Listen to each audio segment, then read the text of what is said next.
Just a quick reminder, we are approaching episode 100 of the History of the Bay podcast. We got some big things in store.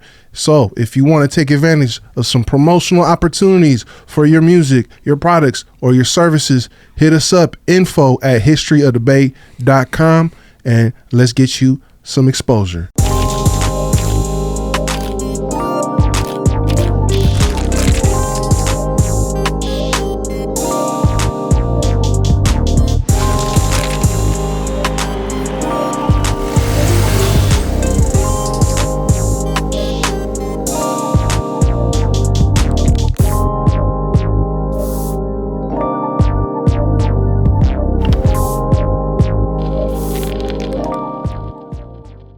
What up, everybody? Welcome to another episode of the History of the Bay podcast, recorded here at Empire Studios in San Francisco. We got my boy Trevor Potter holding me down behind the lens, and today we got another special guest. And I already know what some of y'all thinking. It's History of the Bay. How come you got somebody from the 209 from Merced up here? I'm gonna tell you why. One, you can't talk about Bay Area hip hop without talking about Northern Cali hip hop as a whole. And two, it's my podcast and I'm gonna have whoever I want on here, straight like that. But number three, this cat that I'm about to introduce is a dope individual. He's been doing some dope things in the music scene and also in the community, and he's been pushing a hard line, and he rocks with a lot of Bay Area artists. And so I want to get him on this platform and show him some respect and get to know more about his story. And I'm talking about the one and only Getto Boy, GB. Come on, what's poppin'? What's up, brother? Appreciate the introduction, Pop. Oh, for sure, yeah. for sure. We had to get it right just in case they don't know. Facts. Yeah, I've been watching your stuff for a minute, bro, and the main thing that strikes me about you is that you have a lot of positive messages mixed in with the reality of street type of content. Mm-hmm. And I feel like that sticks out a lot compared to a lot of rap you hear nowadays. Yeah. Well, let's get into your full story, bro. Yeah. Let's start at the very, very beginning. Were you born and raised in Merced? Born and raised, yeah. Merced. And your parents came over here from Mexico? From Mexico, yeah. From Guerrero. Oh, is that right? That's where my wife is from. Oh, for real? And her family. Yeah. Did they come over as undocumented? Yeah. Okay. You feel me? Yeah, what? fully with, you feel me, from scratch. Where was what was the story of them coming to the United States?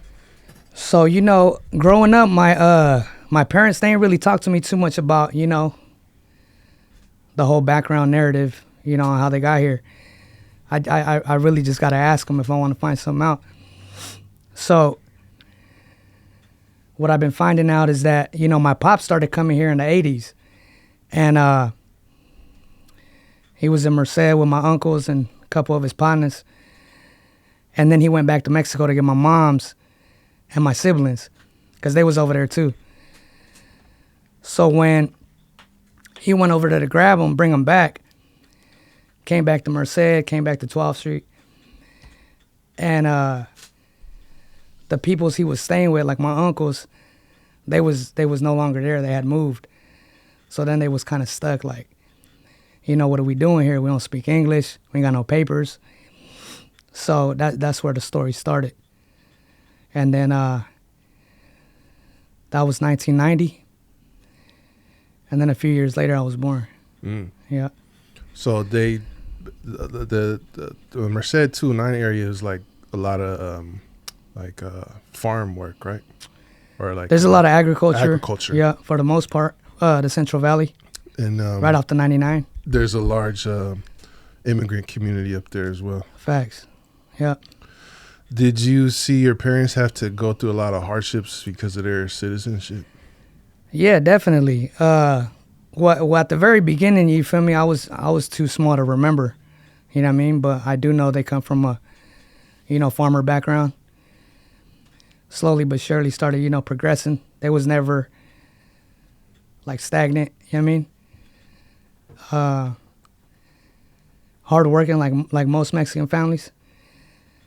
And I guess that's where I get it from. Do you get a lot of people from that same background reaching out to you and like telling you that they relate to to your story? Yeah, definitely, for sure. Especially where I'm from. Right. Yeah. You kind of got like the whole hometown hero thing going on, huh? Yeah, especially because nobody really, paved the way for us out there. Right. Yeah. In terms of Latin rappers, period, really, right? Yeah, or really just anybody. You know what I'm saying? In general. Any type of athlete or... Yeah. It ain't like the Bay or LA to where Merced's just constantly pumping talent out. You know what I mean? Did you ever fuck with Young Droop back in the day? I never fuck with him like on a personal level, but I do know who you're talking about. Okay. Yeah. Okay. 187 Skills. Yeah. Yeah, we grew up slapping that shit. That was like, yeah. There might be a couple others I'm forgetting, but that was like the first rap I heard coming out of Merced. Oh, yeah. Yeah, we had a couple. And then, I mean, there's a couple people from, I think, Darkroom Familiar. Yeah, Darkroom. We had Lowdown. Yeah. Yeah. Growing up, too. I don't know. I don't think he was from Merced, but I think he was staying in Merced at the time it dropped. It was a Paperboy when he dropped Diddy. Really? Yeah, because I think he got family out that way, too. Oh, I didn't know that. I think AP9 got family out that way, too. I went to high school with his daughter. Okay. Yeah. But that, I mean, so you grew up listening to that, but that was, by the time you came up, that was kind of had already passed that wave. You know, I want to ask you too, as a child of undocumented immigrants, how do you feel about the current stuff going on in politics? I mean, it's unfortunate in a lot of, in a lot of ways. But I feel like everybody's entitled to their own opinions. You can't really satisfy everyone. You say what's on your mind, and then there's somebody that always got something to contradict it. You know what I'm saying? But, it's unfortunate. That's what I do, gotta say. Yeah. One thing that trips me out is I see a lot of black and brown people nowadays that are very anti-immigrant, and that kind of that kind of surprises me because I grew up with a lot of black and brown solidarity, and also when you talk about immigrants, it's like there's immigrants from all different countries. There's black immigrants, there's Asian immigrants, there's Filipino immigrants. Yeah. How do you feel about that? I mean, once again, it's like, it's unfortunate just because I was always taught never forget where you come from. Don't forget your roots. Although they don't teach us that in school, my parents and older family members have always taught me never to forget my roots and taught me a little bit of their history. You know what I'm saying? And I push the same thing on my kids. So somewhere along the line, for those who's anti-immigrant, something happened and that shit got lost. You feel me? And I mean, I can't really speak for them. You feel me? Good point. I guess when you get to a certain social position, you might forget the struggles that generations that came before you had to go through, and there's like a disconnect. Yeah, that happens there. Facts. Well, you've been pretty open about your background. Like, I was listening to some of your music and checking it out, preparing for this, and it sounds like you got introduced to gang culture very early. Yeah. Well, for those who know, Merced's a pretty gang-infested town. It got different sections. I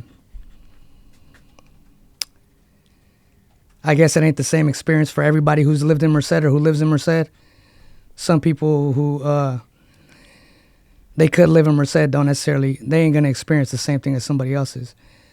But I got tied into the gang culture at a young age, and grew up system impacted, so I got to experience a lot of that. So when you say system impacted, you mean like your pops or? No, as far as the judicial system. Okay. Yeah. So you got introduced to the judicial system at an early age. Yeah. Yeah, I was listening to your first album. It's very interesting. It has an introduction on there called The Initiation. Oh yeah, one way and two ways out. Yeah. Yeah. So it's like, how old were you when you had to make that decision? Well, you see, I was I'm first generation Mexican. You feel me? I didn't have no uncles. My pops wasn't a gang member. My uncles, I didn't have no cousins like, you know, who grew, you know, like I'm first generation. So everything I did was me. It was more on the environment that I was around, you know what I'm saying? A lot of my friends and people I grew up with was part of the lifestyle. And that's just how we grew up. So I got introduced to all that around the age of 11, 12, you know? And I really didn't make that decision until I was like in high school. So I was probably like 17. Yeah. I feel like when it comes to like the streets, there's like a point where a lot of it starts off as like kid stuff, right? Yeah. And you kind of like are influenced by other people and impressed by the wrong things you could say. But then there's a certain point where you kind of have to choose, right? Like, facts. So I was kind of already, you know, involved, already participating. You know, we was raised a little different, you know. It was like where I grew up at, it wasn't normal if you didn't have a gun. You know what I'm saying? It's like, where's your strap at? You can't be around here.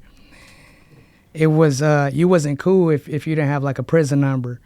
You know what I'm saying? It's like, you know, like you didn't belong. Makes you look soft. Exactly, yep. So that's how we was raised. That's how we was taught. And so, you know, I was like, I ain't, you know, I'm gonna do what I gotta do. You feel me? Yep. What kind of impact did that have on your family? Because I heard another song where I think you had your mom on there. Eddie. Yeah. Yeah. She was like, you know. Well, that wasn't really my mom. That's stuff that my mom would tell me, but I got my older sister to do it. Okay. Yeah, because I knew my mom's wouldn't. She didn't want to do it. I knew she wouldn't. You feel me? She like very, very first generation. Like, get the fuck out of here. You know what I'm saying? Yeah. So my sister was like, I'll do it. And she hit it right on the spot. Well, I was asking because like for them to come to this country, right, the immigrant dream, trying to get a better life, and then, you know, it's a whole different environment where it's gang infested, and then their son gets caught up in that. Like, how did that affect your family? Yeah, so I grew up bumping heads with my mom a lot because of that. After you feel me, I started getting involved because she was like, I came to this country to give you a better future, and you over here kind of fucking it off. But I didn't see it like that at the time. You know what I'm saying? To me, it was normal. To me, it wasn't normal if I wasn't, you feel me, participating. So it wasn't until, you know, I got older till I started seeing that, you know, she was right for the most part. So, okay, so when you first got in it, you were just like, sign me up, this is what I'm into. But then as you got older, your process started to change a little bit. Yeah, but it wasn't like right away. You know what I'm saying? Because, you know, I went to prison twice as an adult and caught multiple violations, and, you know, and that was, once again, because we didn't have no guidance. You know, we was taught to do that. And I don't blame the older homies for teaching us that, because that's what they was taught. You know what I'm saying? They don't know no better. So me personally, I just, now that I do know better, you feel me, I'd rather steer the young life in a different direction. Right, but it's like you kind of had to go through that experience first before you can make that kind of decision. Facts. Right? Yeah, and not everybody learns, you feel me? There's grown folks still, you know, yeah, who ain't never get out that lifestyle or that cycle. Yeah. How much time did you do on each of those bids? I ain't do nothing too crazy. I think altogether as an adult, I probably did like around 4.5 years. It's crazy enough. Yeah, I mean. I mean, compared to, you know, those people never coming home, but. Yeah. Yeah.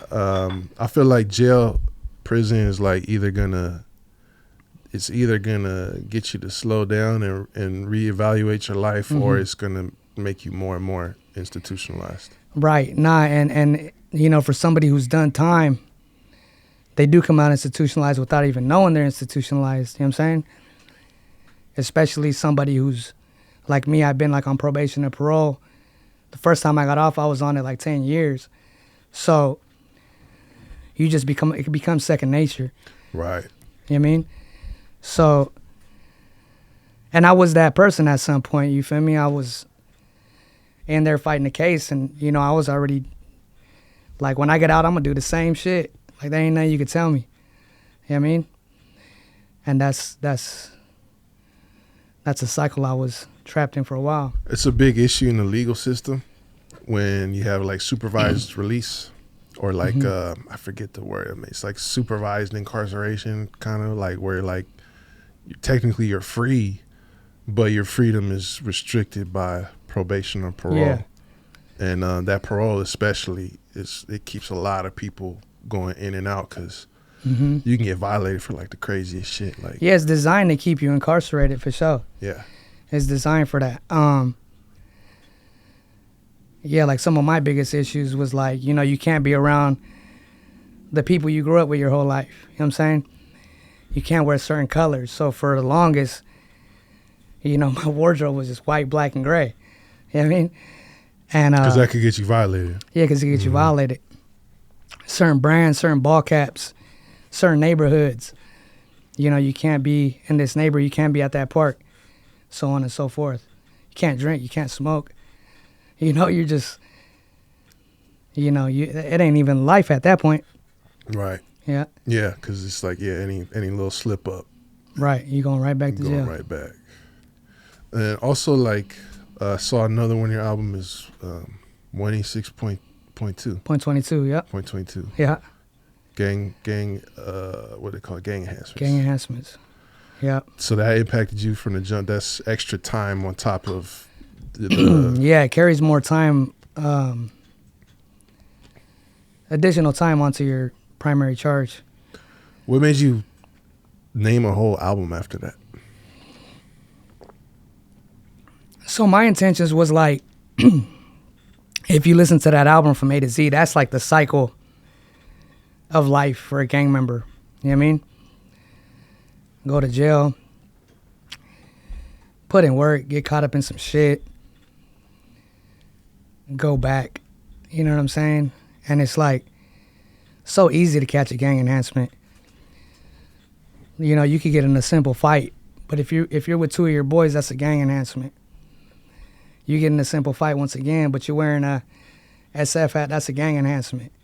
You know, you're wearing some red shoes, it's a gang enhancement. So it's easy for you to get trapped in that. So what I wanted to explain was basically the cycle of the life, you know what I mean? The lifestyle. Yeah, the other thing that's fucked up about the gang enhancements is the way they validate gang affiliation. Yeah. It's usually through expert testimony. Which alleged expert, yeah. Alleged experts. Yeah. Experts. Right, yeah. A lot of them getting on the stand testifying, claiming to be experts. Don't know shit about, you know. Yeah. What they talking about for the most part. It's usually some dude that was on the gang task force. Or recently, yeah. Or just, recently. Recently put on. Yeah. 21, 22-year-old. Right. You know what I'm saying? I think sometimes it's even like law professors or just anyone really. Like it's kind of a low bar. Right. And then, it's like the language of that law is like the crime is done for you got to prove like two things, right? Membership in the gang, and then that the crime committed was for the benefit of the street gang, which is really ambiguous because it's like... It's real vague. It's vague. Like, I've seen cases where someone like stole some headphones from someone. Yeah. And that was like for the benefit of the gang. And it was written like it increased their reputation by taking the guy's headphones. Yeah, I know exactly what you're talking about. So it's ridiculous. Yeah. And then going into prison as like a validated gang member, right? Like, did that affect like how you were program to do your time? Well, I wasn't validated. Okay. Like, you know, everybody in prison is general population, at least where I was at. Okay. Yeah. I mean, if you know, you just follow suit. Yeah. Yeah, because sometimes I was just getting into, like, sometimes that experience kind of pushes people deeper in to the gang shit. It all depends. Everybody has a different journey. You know, everybody don't have the same experience when they go to prison. Even if you guys are doing time together, you know, your experience could differ majorly. Got you. So your program was just, let me just sit down, do this time, and yeah, you know, knock like this out. Yeah, I just, you know, fell into place, did my time, and bounced out. You also became a father while you were locked up? Yeah, to my first daughter, yeah. How was that? What was that like? It was a crazy experience. I didn't expect to be incarcerated. When I told my mom that I was having a kid, she wasn't welcoming about it. And I asked her too, I was like, why don't you seem like happy? And she was like, because I know the lifestyle you live, and I know more than likely you probably ain't going to be there for it, not because you don't want to, but you're probably going to get locked up. Because I stayed locked up. And she was right. Got locked up, and I had my daughter in jail. I seen her for the first time when I got sentenced. And the judge wouldn't let me hold her or nothing. He's like, nah, you can see her from the stand. So I seen her from the stand. Damn. Signed my deal. Went to prison. And I probably seen her. She was probably like a week or two old when I seen her in court. And I didn't actually get to meet her till she was like 10 months. And then I paroled. Because I was there for a pistol charge. So I took 3 years with half. And I paroled like a month later. So I got out when she was like 11 months. And I've been there for every single birthday since, except for this last year. I got arrested again. We'll get to that as well, yeah. The day before her birthday. Wow. And yeah, when I was getting taken in, I was like, man, let me see my daughter. Her birthday's tomorrow. Let me say happy birthday. Like, nah, it's bad. Wow. I was like, damn. Yeah. Yeah, there's no love in the criminal justice system. Yeah, they no love for real. Yeah, man. Wow. So was that kind of like something that helped you spark, like, all right, it's time to switch it up. I got a daughter now. I got something more to live for than just me. Definitely. When I had my daughter, I don't know. I'm a big believer that everything happens for a reason. But for some reason, when I was in jail that time, I was like, I don't know why I'm in here. I got to figure this shit out. Like, why am I here? I was like, I don't know. But in the meantime, I'm going to write music.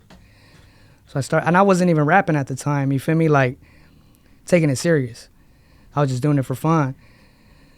So I just started writing music in my cell, and when we go to day room or go to yard, there was other people rapping, like, you know, banging on the tables on the cell. So they was kicking like ciphers. I was like, let me get in on this. The only Mexican, little Mexican at that, you know? They was looking at me funny, like, you know what you got to say, you feel me? Started spitting, and a lot of them was like, bro, you should try to take it serious when you get out. I was like, for sure. So I got out, and I asked my PO if I could rap. And he told me that anything that I would say would be considered gang-related, you feel me? Anything? Well, for the most part. Wow.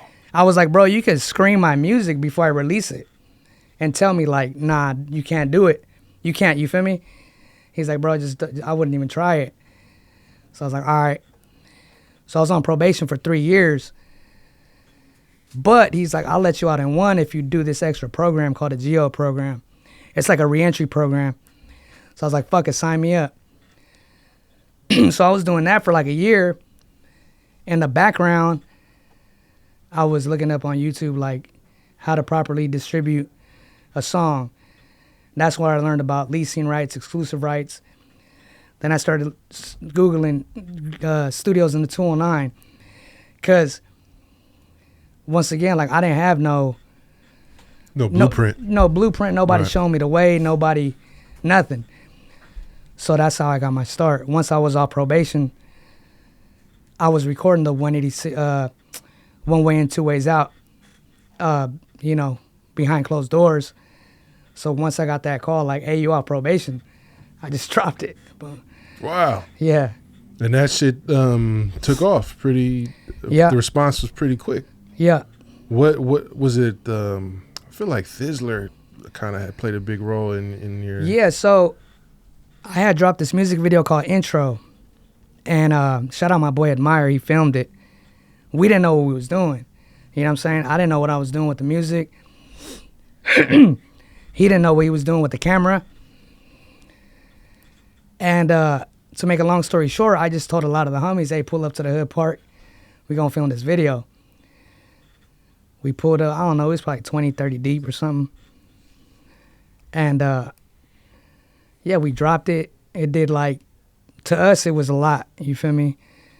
It was like 45K views in 2 weeks.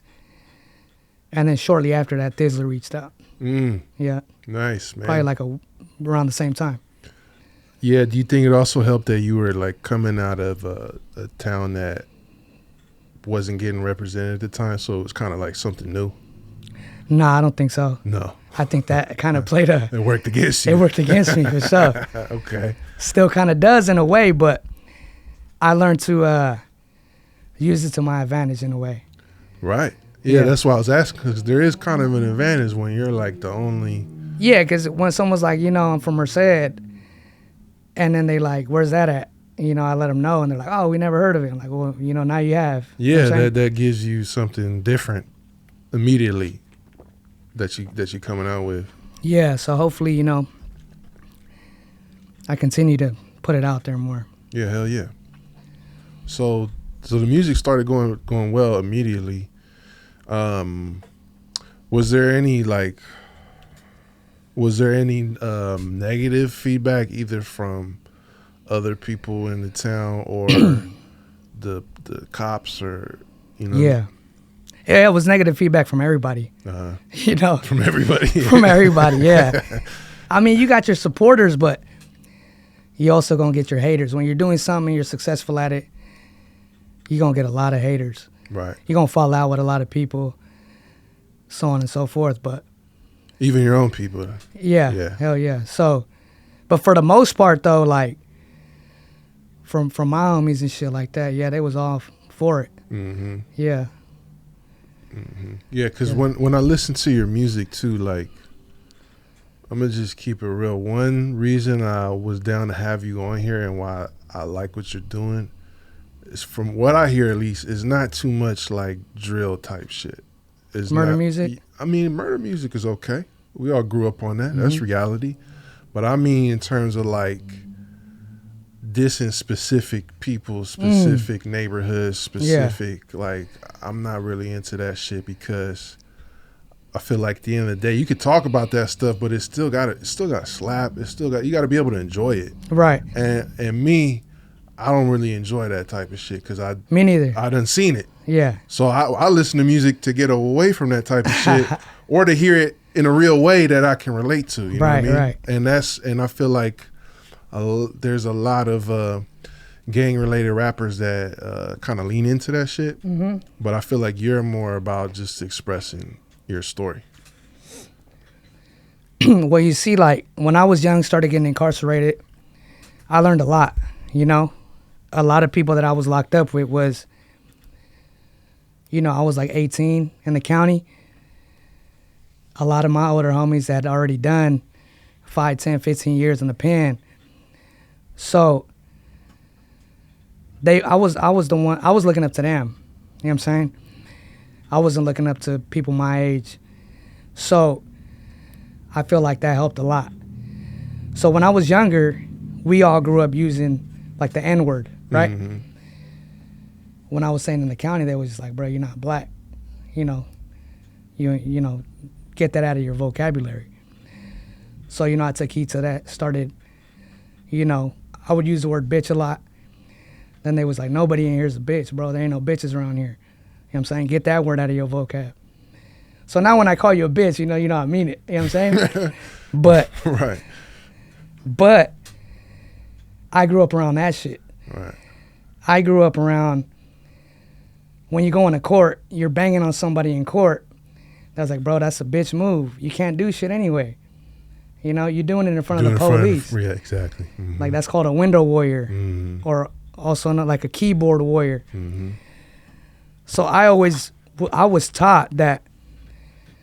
Also, when I started rapping, my older homies was like, bro, we better not catch you ever like dissing nobody, because, you know, like what you gonna do? Kill him on a song? Like, bro, if you're gonna do that shit, do it in real life. You know, fuck this rap shit.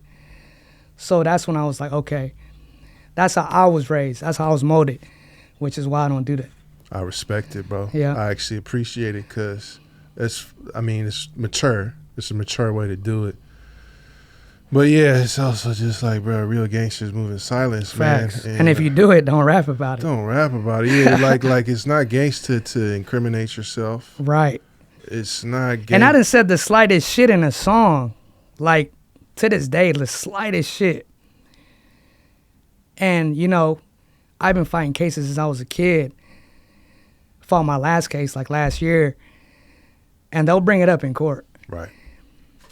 And when they do, you feel stupid. You're like, damn, bro, like I was really self-incriminating myself like a motherfucker. You know what I'm saying? I mean, there's a lot of cases that, you know, get caught on social media, on somebody's story, on somebody. People thinking, oh, it's only going to be up for 24 hours. Nah, they watching and they recording everything. Yeah. The police are like the biggest rap fans. It's there's cops that get paid to sit on Instagram all Facts. day, to listen to lyrics, write it just like you talking Big about, write it facts. down. Yeah. And there's nothing gangster about Snitching on yourself. Snitching on yourself or anybody else. And that's the thing, that social media has empowered this entire generation. So where, you know, I'm a 90s baby. We grew up before this shit. Back then, you really had to be out there for people to know you. Nobody knows you if you ain't coming around, if you ain't making a name for yourself. Nowadays, you could just create an account from your phone and paint this alleged image of yourself and start this, you know, whatever you want to become. A whole persona. A whole clique, a whole movement. And it's like, bro, like in the streets, like, nobody knows that. Nobody respects it. Nobody acknowledges it. But those who know. So, once again, the only people really taking heed to it is the police. Yeah. Yeah. Yeah. I also feel like I'm interested to see if you have any thoughts on this. When I'm listening to the Northern Cali Latin rappers, because, you know, I'm a historian, so I grew up slapping Woody, Big Tone, Darker. I fuck with everything. I don't care if you black, brown, Chinese. I don't care if you tight, you tight. I'm going to listen to you. Likewise, yeah.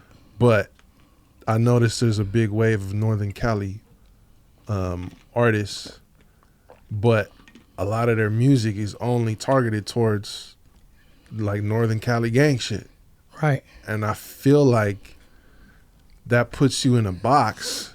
100%. Like, bro, you can't just rap for your gang. You know what I'm saying? Like 100%. you gotta get a fan base. You gotta people gotta relate to this shit. Right. And that's kind of how I started myself, in a way. I noticed myself like rapping for a specific group segment or a specific like you said, Northern Cali, right? But it's like, yeah, you're definitely putting yourself in a box. To where now, you know, if you take a listen to my most recent shit, it's versatile. To where anybody can relate. But I definitely agree with what you're saying. Yeah, and then, you know, there's nothing wrong with representing where you're from Right. at the same time. Right. But I just, you know, I'm an advocate for this culture. And I want to see it move forward. So I want to see people grow beyond this Northern Cali box. Right. Nah, I fully agree with you 100%. You know, there ain't nothing wrong with that. But find some originality in it, because a lot of the shit that you hear nowadays, you done heard it 100 times Right. already. Another thing that is problematic to me about some of this type of rap shit is that I'm gonna just say it, bro. Like, I grew up around, I'm from Lakeview in San Francisco, but I grew up around people from the Mission, people from other Latin neighborhoods, and we're from Northern California, so that's what we identify with. But at a certain point, I kind of realized I'm like, yo, these motherfuckers are just, you're beefing with people who are just like you. You're beefing with your own, you know what I'm saying? Right. There's just a division of like, he grew up here. He grew up on this side of the street and you grew up on that side of the street, but you are pretty much exactly the same. Yeah. So I guess it's kind of hard for me now at this age in my life to look at what's going on and kind of support that. Respect it. Yeah. Like I respect where you come from. Mm-hmm. Just like you talking about being 11, 12 years old and then getting swept up into this shit. Mm-hmm. But at a certain point, it's like, how much can you promote killing your own people? And that applies to Latin, Black, anybody. Like, how much can you really promote killing your own kind? Yeah, I mean, I'm not even too sure if I'm gonna answer your question but I feel like nowadays a lot of the current beefs, they're different, everywhere you go, but I feel like a lot of the current beefs started before our time. Yeah. And they trickle down to now. And youngsters inherited that beef. And a lot of them don't even know why they're funking. Right. You know what I'm saying? So, I mean, it is what it is. I mean, it's too much bloodshed now from all sides, but I feel like that's the case. That's a lot, It's complicated shit. Right. And we're not going to get to the bottom of that in this podcast. And at the same time, I can't judge it either, right? Because like I said, I do understand how people just, you grow up in this. It just is what it is. Mm-hmm. But I feel like for someone like you who's trying to make moves in a different direction at a certain point, is it challenging to outgrow some of that stuff but still remain true to who you are? Yeah, I feel like it's mainly like a pride thing when it comes down to shit like that. You wanna everybody wanna prove who's more gangster. Oh, you ain't gangster. Let's go do this right now. Let's go. But I'm learning to be smart. You feel me? I'm like, especially if it's coming from someone who really ain't got shit to lose. Right. You know what I'm saying? Right. And yeah. That's like that shit get, I deal with that sometimes too. Sometimes because I grew up a certain way. Yeah. But I have something to lose. Mm-hmm. And I can't afford to get dragged down. There's motherfuckers out there that they ain't got nothing going on. Right. They got nothing better to do than to ruin your day. Yeah, and I wasn't raised like that. I was raised like put it all on the line, anytime, any place. So even that's foreign to me. It took a lot of self-discipline. Yeah.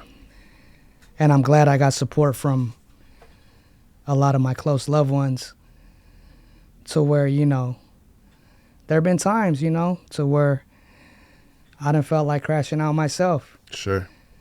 And they just like, bruh, talk some sense into me. I'm like, nah, you right. You know what I'm saying? So it's troubling to me that someone like you that has done so many positive things and is moving in the right direction, you seem to have a target on your back by the cops in Merced. Law enforcement. Yeah. Yeah, I mean, it's what it seemed like. When they say, like it walks like a duck, talks like a duck. It's more likely a duck, right? So, I've heard like, oh, like, the city ain't against you, like, PD ain't against you. I'm like, bro, like, it's what it seemed like. You feel me? I get harassed a lot. I get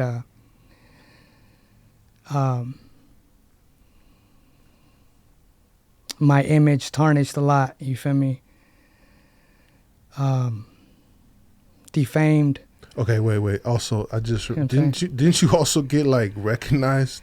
Yeah. By the city, like an official, like, yeah. What did they give you? They give you an award, or? Yeah, I got recognized by the state senate as well as the Merced City Council.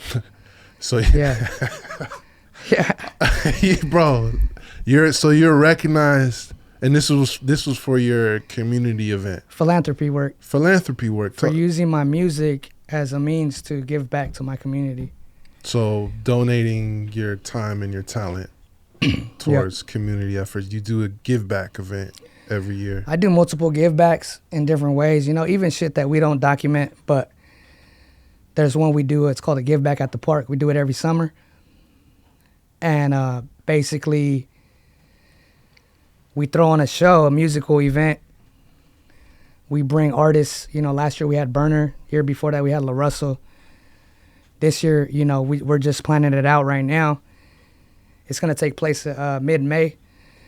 But basically, to come to the show, you got to donate school supplies. All the school supplies get donated back to the hood, the kids in the hood. You know what I'm saying? Directly to the schools. And that's probably our biggest give back. We got a Christmas give back for the kids in the hood. And basically, they recognize me for that. So you got recognized for this work by the State Senate of California and the city of Merced. And the Merced police still tried to shut that event down? Yeah, I really think I dropped a song shortly after that called Broken Record. I really think because it was, election time, people running for like, what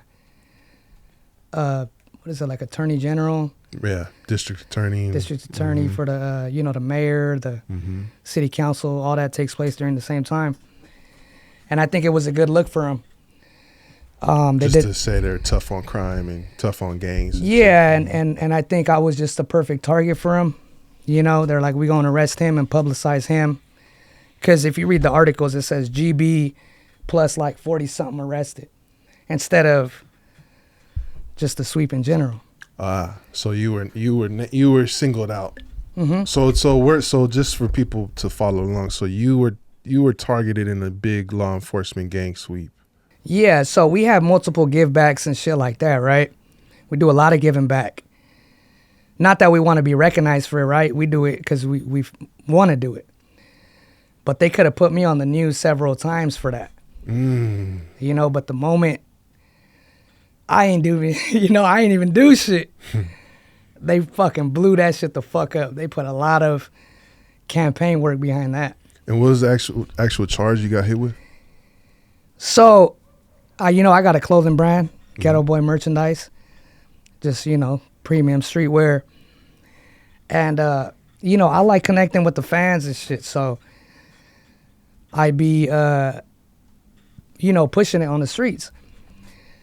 So I was at this car show in the summer. And, there's people coming up to my booth, buying shit, should be selling like crazy. So I don't have control over who buys shit from me. And I guess they just saw gang members around my booth, so I got violated. So they, it ain't funny, but it's like, what else can you do but laugh at this shit, bro? Like, yeah, I was like, for real? So they was like, yeah.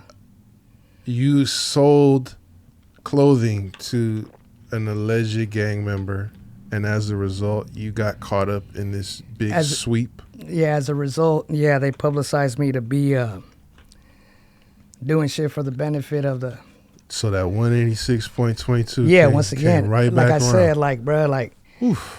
Like, what do you call that? You feel me? If it ain't harassment and shit like that, But luckily, my lawyer a beast. Shout out John Cox. And yeah, he knocked that shit out. Wow. It's fucking crazy, bro. Yeah. I also saw you post something that I think it was like a young relative of yours got sent home for wearing your clothing at her school. Yeah, so my merchandise has been banned from schools and certain bars and shit like that. Even one of my boys, shout out Dope as Yola, you know, he's fully supportive of the philanthropy work, so he always supports the Give Back at the Park. You know, he came to just support, and I heard his shit recently got banned for fucking with me, so. From the Merced, from Merced. His from merch or Merced. something, or? Yeah, he pushes push trees. Okay. Yeah, pushes a line called Push Trees, and yeah, they're categorizing them under the same umbrella of, you know, being a gang, you know, gang affiliated brand or whatever. Wow, bro. So we started this conversation talking about how Merced ain't got nobody to look up to in terms of entertainment or representation, right? Mm-hmm. Here you come, repping the town. Yeah. Doing community givebacks. Yeah. And getting recognized by the city. That's the craziest shit. Yeah. But at the same time, the schools and the police are like banning you. Yeah. That don't make no sense. It makes no sense to me either, but I mean, it is what it is, you know. It's what comes with it, I guess, you know. Just like I was mentioning before, you know, you get a lot of love, you know, doing this music shit, but at the same time, you get a lot of hate. You get a lot of backlash. You get a lot of, you know, haters. And, you know, not everybody's built for this shit. You know, a lot of people would have been gave up or been crashed out if they were faced with the same or similar obstacles, you know. But, you know, we made for this shit, so we don't keep it thugging. You have to be very resilient in this. Yeah, facts. Because, I mean, it's going to come, right? Like, yeah. You know, they say you ain't popping if you ain't got haters. It's facts. Mm-hmm. It's crazy, though, what haters don't understand, whether it's a police hater or an op hater or a female hater or a male acting like a female hater, whatever you want to call it, right? Mm-hmm. The hate is energy that goes into the target of the hatred. Facts. So haters don't understand. Like, my haters make me stronger. Mm-hmm. Even though I don't respond to them, even though I don't talk to them, don't see them, don't engage with them, they're putting their mental energy towards what I'm doing. Mm-hmm. And energy is energy. Yeah, and all that shit comes back. Exactly. Yeah, that's important. That's a big reason why I don't push out negativity, is because that shit comes back. Right. You know. So if you know, if I ever do, it got to be for a good reason, and I'm willing to accept whatever it comes with. Right. You know what I'm saying? Yeah, I mean, I got to this stage where I'm like, bro, it's only a life or death situation that's gonna bring that out of me. You know what I mean? Like, I don't blame you. Yeah, I'm gonna have to, if I gotta protect my family, or you know what I'm saying, that's what's gonna take it. Other than that, I could just let it go and keep it pushing. You know what I mean? Yeah. A lot of this shit, you know, I'm just starting to realize a lot of this shit. Like, I done heard a lot of this shit. You know, a lot of the shit you be stressing about is just in your own head. Right. You know, so as long as you don't mind it, that shit ain't even gonna fuck with you. Well, I think you got to be a very strong dude, because I've seen you post about these things and raise awareness, but I never see you just go on one like they hating on me and da-da-da-da-da. Like, oh yeah, I don't see you complaining. Nah, hell nah. That shit ain't no point in complaining. You know, I'll bring awareness to it. Yeah. You know, like, this is, you know, for example, when they canceled the Give Back at the Park last year, you know, so I didn't go on, like, you feel me? I didn't dropped a song explaining the situation that had happened behind my arrest. And then I just said, hey, look, PD in the city ain't fucking with us, so we gonna just move the event, and that's it. You know, I'm bringing awareness to why we're not having it at the park, and that's it. Like anything aside that, bro, is like ain't no point. It's unnecessary. So you just moved it to a different location in Merced? Yeah. So thankfully, we got a lot of supporters, and we got somebody who donated their space. So you had to go to a private space instead of city-owned property. Yeah, they was just like, you know, you can have it here. Wow. So we did. But recently, I spoke with, you know, everybody who's a somebody in the city. You know, the mayor, Parks and Recs director, city manager, chief of police. And I was like, look, I'm going to attempt to have it again. What do I got to do in order for me to be able to have it again?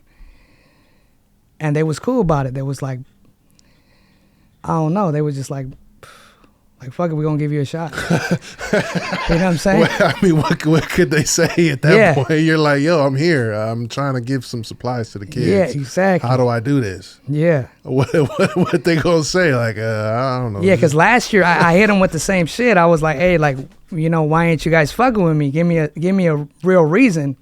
And I just got left on red, you know? So raising awareness probably worked then. Fact, yeah, I had to. Yeah, because now it's like, now what are we gonna do? Lawyers involved. You got people wondering, yo, why is this happening? Why y'all doing him like that? Yeah. Whoa. Yeah. So, I mean, there's, you know, shout out the community. You know what I'm saying? That's big, bro. That's real big. That's dope, bro. That's hella dope.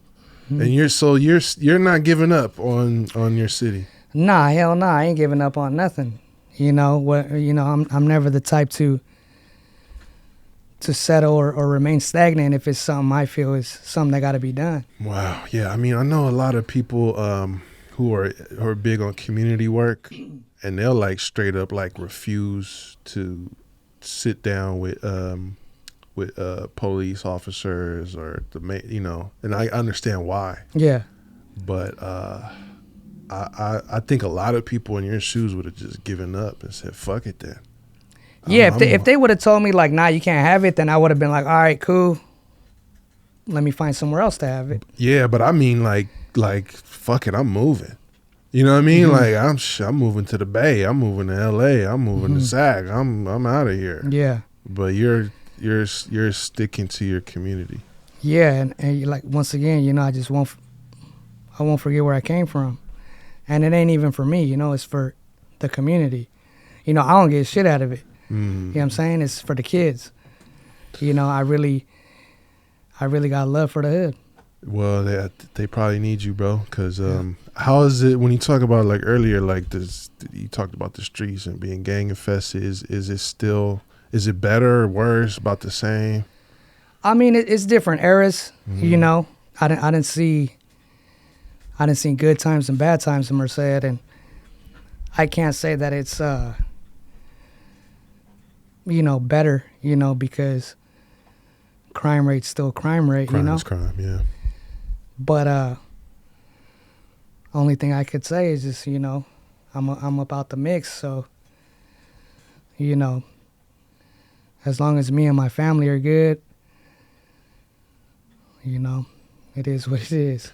Do you see yourself moving towards like continuing this work on terms of like the city level, the community level, like you're involved in like some prison reform stuff too, right?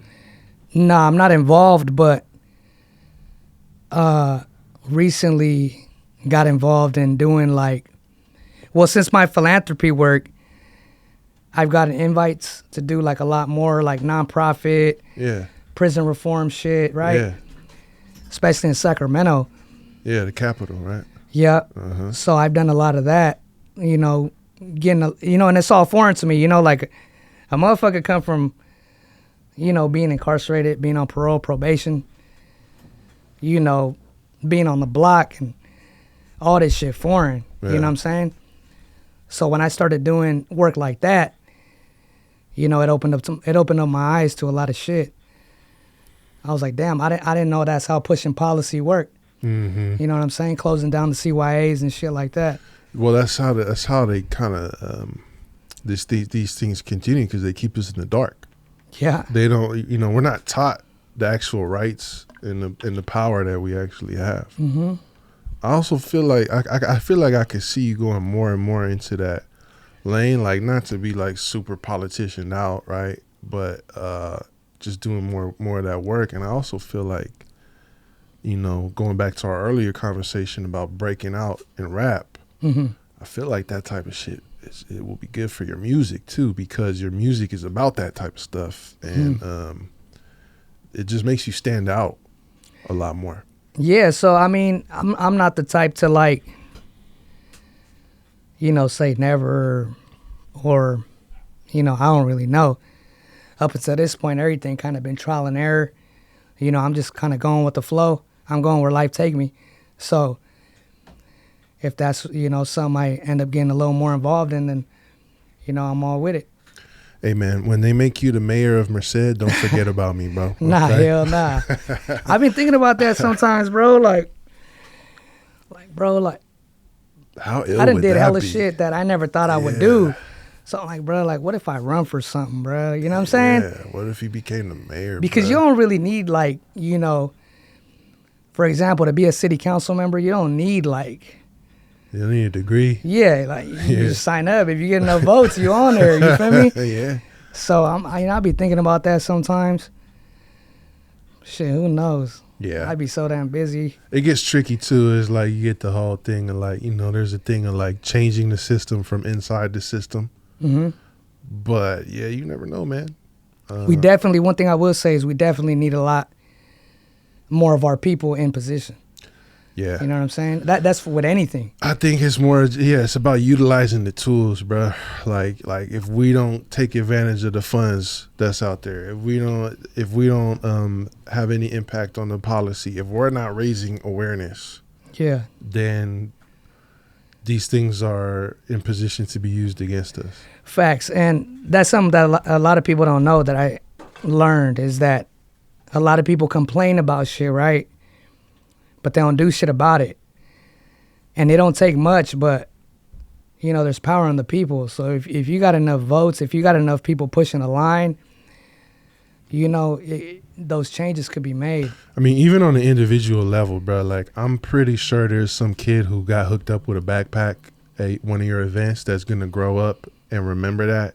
Oh, yeah, and definitely. be like, man, I want to be like GB, bro. I was big. Yeah, because we didn't have that growing up. Right. We didn't have nobody, giving back like that. Right. You know what I'm saying? And not to say like I'm doing it for those intentions. I'm doing it just, because I feel it's right. Yeah. It's the right thing to do. So, yeah, hopefully it has that impact on somebody someday. Amazing, bro. What do you got coming up next that people need to look out for? Shit, I got an album dropping April 1st. If not April 2nd, could be wrong. It's called If You're Hearing This Now. I let my engineer title that.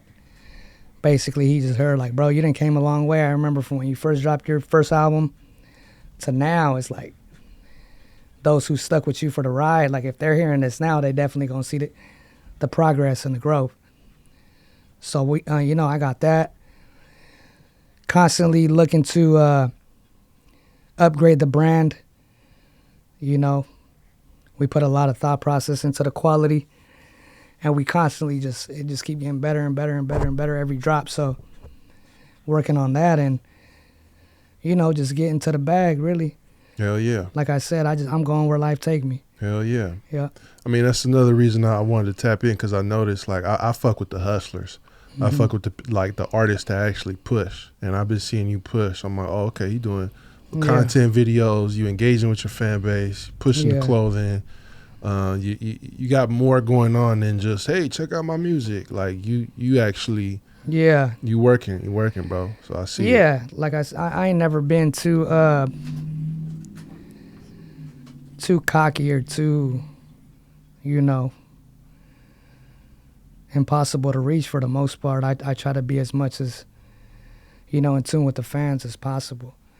That's something I'm working towards too, is, getting out my comfort zone, you know, because all this shit's still fairly new. Right.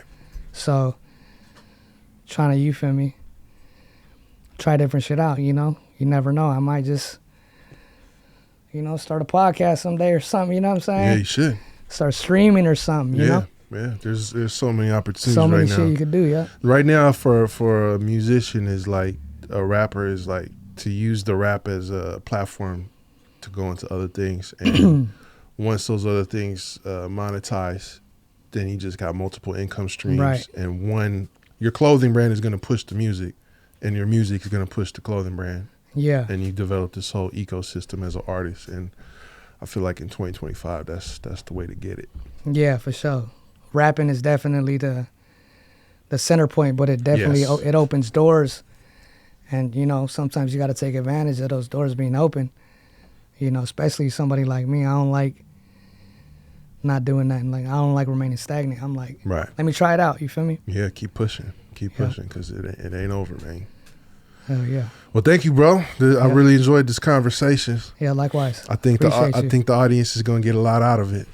Yeah. And as I always say, man, anytime you need my support, I'm right here, bro. So just stay tapped in, and I'll do the same. Hell yeah, likewise, man. You got my number. You know what I'm saying? Yes, sir. Off top. All right, people.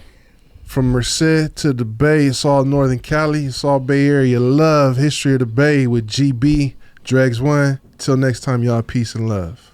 Recognize where you got the game. We got our own style, got our own slang. Northern California is a West Coast thing. This is the history of the Bay.